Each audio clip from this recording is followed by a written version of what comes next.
Bonjour, je m'appelle Séverine Audinet, je suis nutritionniste et aujourd'hui le sujet de la vidéo se porte sur la porosité intestinale.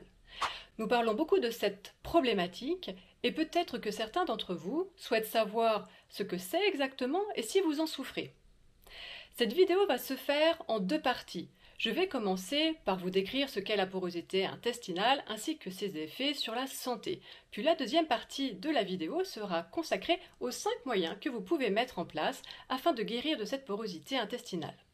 Donc commençons par décrire la porosité intestinale. En fait, c'est un endommagement de la muqueuse de l'intestin grêle.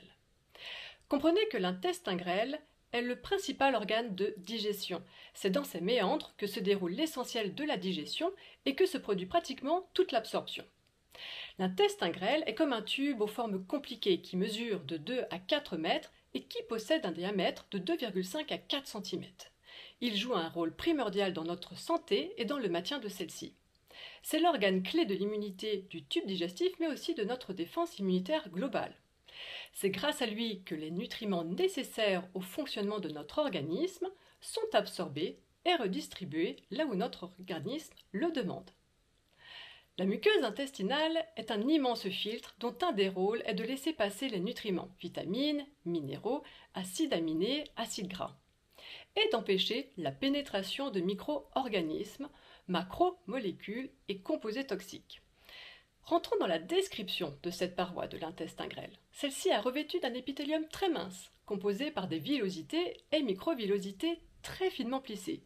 Il est constitué principalement par une unique couche de cellules, les entérocytes, qui assurent une fonction de barrière mécanique vis-à-vis du contenu de l'intestin. Cette barrière est obtenue par les jonctions serrées qui empêchent les enzymes digestives et les micro-organismes présents dans l'intestin de passer dans le sang.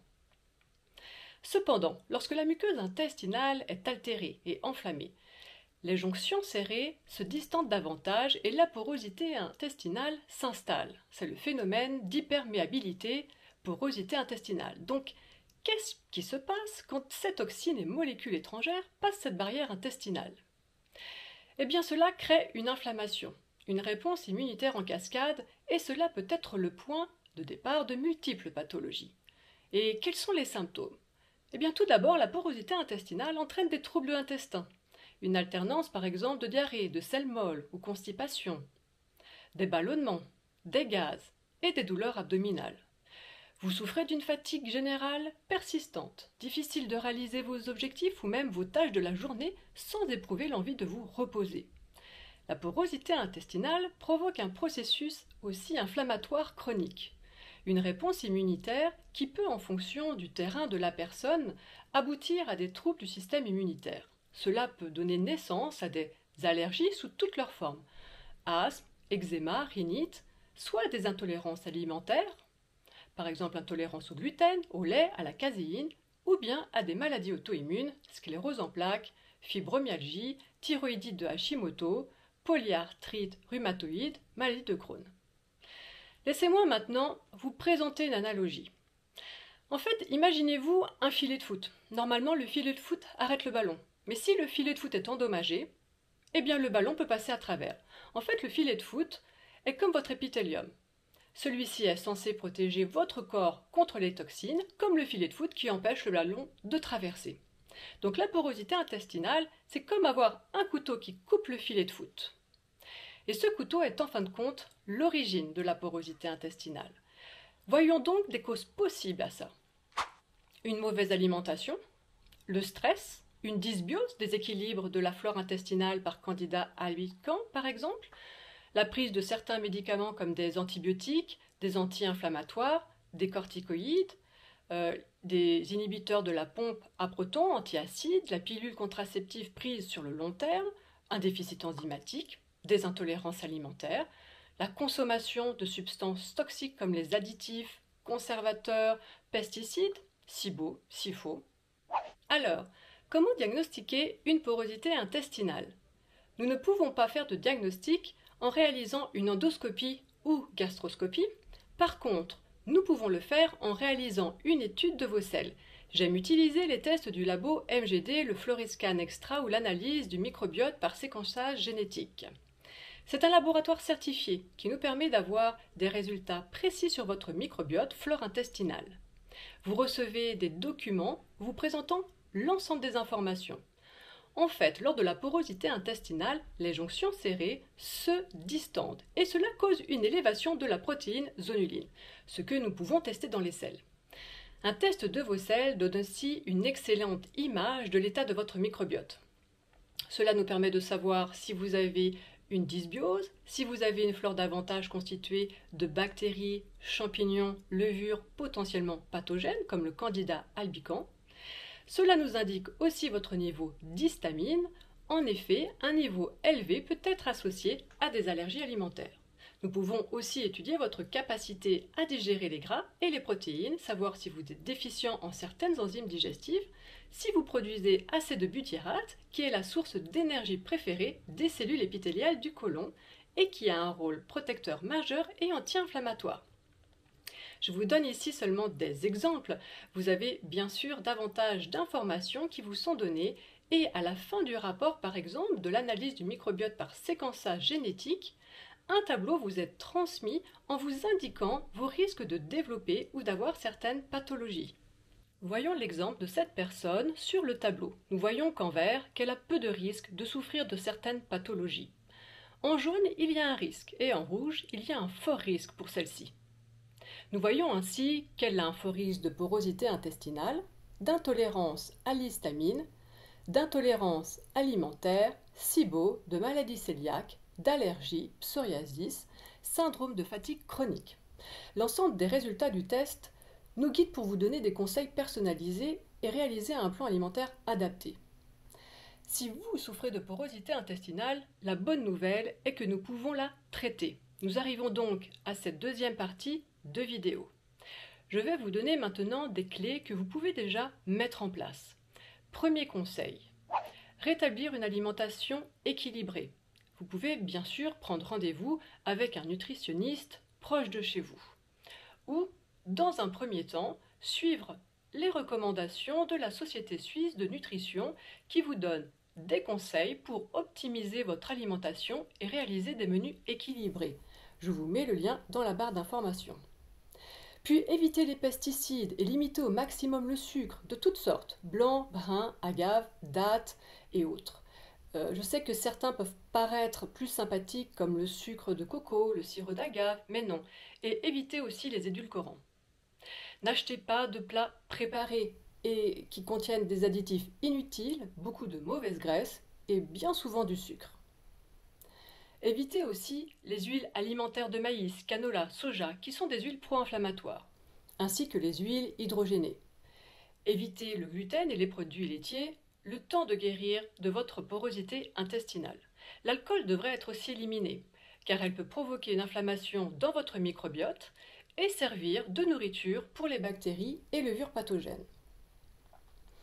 Un point important, il est nécessaire de connaître vos allergies alimentaires si vous souhaitez guérir votre porosité intestinale. Le test le plus approprié est l'analyse des IgE. Cela nous indique vos allergies et la sévérité de celles-ci. Les allergies que nous voyons le plus souvent sont liées au gluten, produits laitiers, œufs, oléagineux comme les noix amandes et aussi le soja. Deuxième conseil, une des premières actions que vous pouvez faire pour réparer les cellules épithéliales des villosités, les entérocytes, est l'ajout d'un acide aminé, la L-glutamine. L'idéal est de le prendre sous forme de poudre que vous pouvez mélanger directement avec de l'eau le matin à jeun. Si vous pouvez, le bouillon d'os est aussi un excellent moyen d'apporter de la L-glutamine. Par contre, le bouillon d'os est riche en histamine. Donc si vous êtes sensible à l'histamine, que vous avez par exemple des maux de tête ou des démangeaisons après avoir pris le bouillon, il faudra dans ces cas-là privilégier la poudre. Troisième conseil, augmenter la qualité et la diversité de votre alimentation. C'est dans ce cas de figure que les probiotiques provenant de l'alimentation peuvent aider. Vous pouvez donc ajouter dans votre alimentation du miso, des yaourts, du tempeh, du kimchi, du kombucha, du kéfir, des légumes fermentés. Mais attention, précision qui a son importance, évitez le soja comme le tempeh ou le miso si vous souffrez d'hypothyroïdie ou de thyroïdite d'Hashimoto. et évitez les produits laitiers, même les yaourts, si vous souffrez d'intolérance au lactose. Et les produits fermentés sont riches en histamine aussi. Donc méfiance si vous avez des maux de tête ou des mangeaisons après avoir justement mangé des légumes fermentés. Si vous avez une réaction à l'histamine, privilégiez dans ce cas les probiotiques en complément alimentaire. Mais une question qui revient souvent. Quel probiotique en gélule choisir? Il est vrai qu'il y en a tellement aujourd'hui qu'il est difficile de faire un choix approprié. Le test des selles va me permettre de connaître les probiotiques qui seront le plus bénéfiques pour vous. Mais sachez que vous pouvez choisir un probiotique qui contient des lactobacilles et des bifidobactéries qui sont de toute manière de bonnes bactéries pour votre microbiote.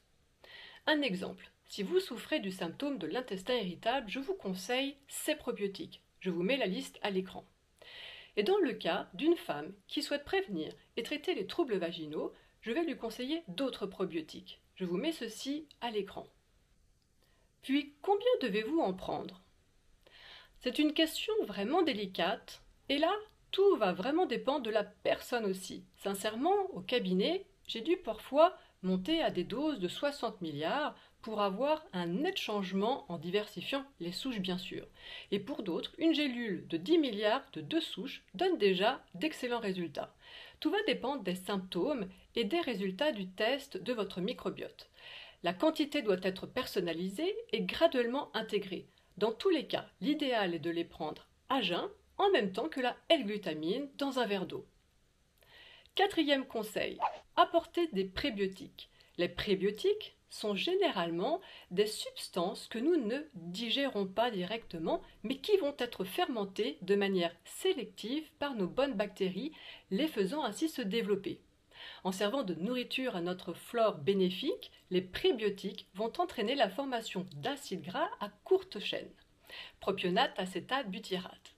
Et je vous rappelle que les acides gras à chaîne courte, tels que le butyérate, réduit les processus inflammatoires et soutient la fonction de la barrière intestinale.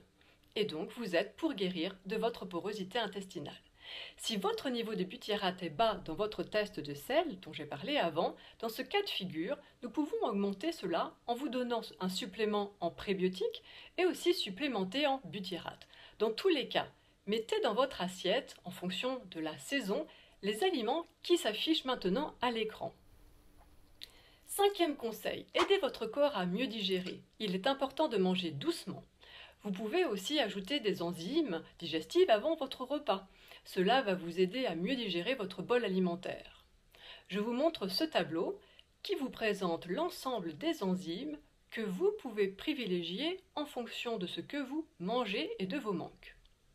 L'idéal est d'utiliser une combinaison d'enzymes afin de digérer les hydrates de carbone, les protéines et les graisses. Mieux vous digérez, moins vous risquez de créer de l'inflammation dans l'intestin et donc de porosité intestinale. Nous arrivons à la fin de la vidéo, n'hésitez pas à m'indiquer en commentaire si vous voudriez que je vous parle d'autres sujets en lien avec la nutrition. Et si vous avez appris des choses, eh bien merci de liker cette vidéo. À très bientôt.